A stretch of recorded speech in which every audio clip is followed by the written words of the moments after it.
Орал қаласында аутизм спектрі бұзылған балаларды қолдау мақсатында Асыл Мирас аутизм орталығы ашылды. Аталмыш орталық Самал көшесі 102 мекен жайында орналасқан. 2 жылдай уақыт бұрын ата-аналар осындай орталықтың керек екенін айтқан еді. Арнайы мекеме балалар жылы аясында ашылды. Қала әкімдігі көлемі 700 шаршы метрге жуық ғимаратпен қамтамасыз етті. Орталықтың ашылуына облыс әкімі Ғали Есқалиев қатысты.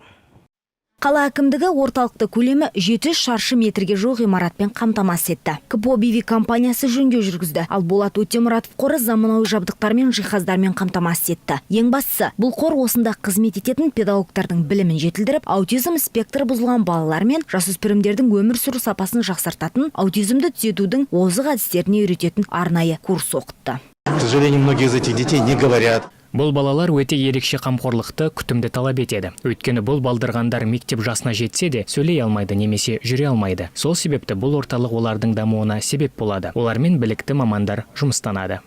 Орталық тегін қызмет көрсету арқылы ата-аналарға зор қолдау білдіретінін атап өтті. Облыс әкімі барлық кабинетті аралап педагогтармен сөйлесіп, жұмысымен танысты. Аутизм орталығында Болат Өтемұратов қорының аутизм әлем баршаға ортақ бағдарламасы жүзеге асырылмақ. Мұнда ерте қолдау, оқыту дағдыларын дамыту, жаспер сөйлеу дағдыларын дамыту, әлеуметтік дағдыларды дамыту, өмірлік дағдыларды дамыту және қарқынды курс бағдарламалары бойынша кабинеттер жасақталған. Бұл бағдарламалар АСБ-ны анықтауға және әлеуметтік сөйлеу мен тұрмыстық дағдылардың кемшіліктерді жоюға бағытталған. Орталық директоры Диляра Салхованың айтуынша, облыстық психологиялық дәрілік педагогикалық кеңес беру мекемесінің тізімінде аутизм спектрі бұзылған 253 бала есепте тұр.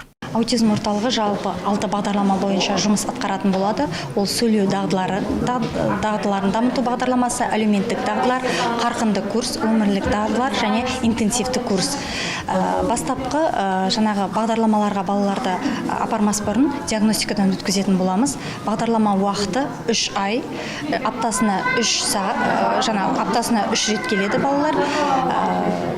Айына 12 сағат жаңағы курс бойынша 36 сабақты қамтитын боламыз. Заманауи оқу құралдарымен және жиһаздармен жабдықталған Асыл Мирас орталығындағы сабақтарға ата-аналарда қатысуға мүмкіндік жасалған. Айнұр Төлеуғалиқызы, Виктор Прутков, Александр Грабарев, ТДК 42 телеарнасы.